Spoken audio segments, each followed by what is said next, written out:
Come in.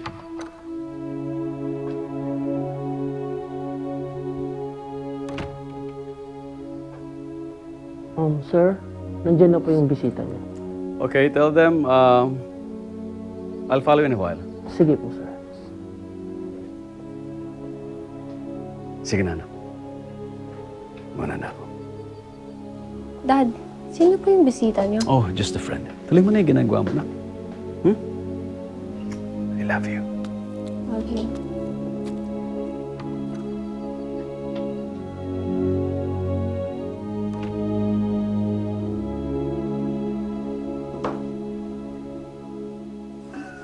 Bakit, nak? Anong problema? Nay, paglaki ko po, hindi ka na po mahihirapan sa pera at hindi ka na po maiiyak. Anak, yung mga ganong bagay, hindi mo na dapat iniisip yun.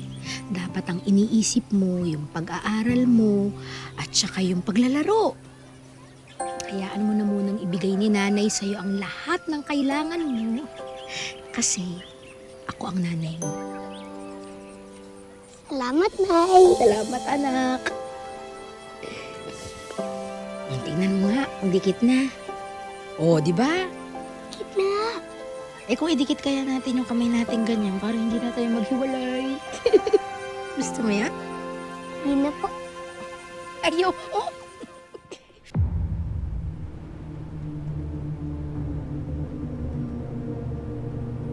Ilang taon din ang iginugol ko dyan sa mga collection ko na yan. Hindi lang ang pera ko ang sinugal ko. Even my whole life, itinaya ko.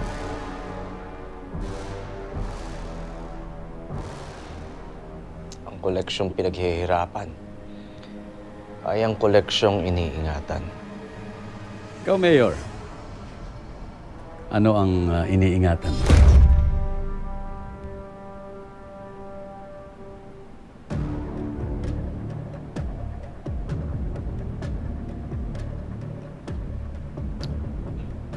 Marami. Ang tumahan, ang taong bayan. At yung Boys Town kung saan ka lumaki.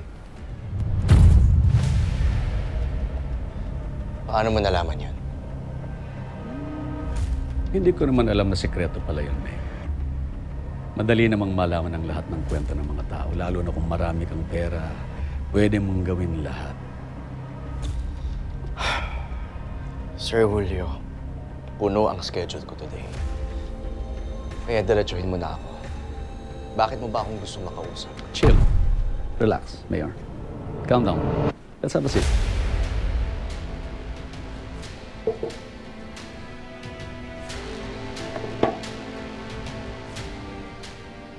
You know, I'm a businessman and I have a business proposal for you.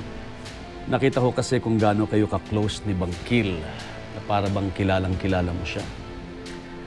I'm sorry, And, sir. Kung I'm not yet finished. Alam kung hindi mo siya gustong ipakilala sa akin, okay lang. I just saw his potentials at alam ko na siya lang ang makakagawa nung ipapatrabaho ko sa iyo.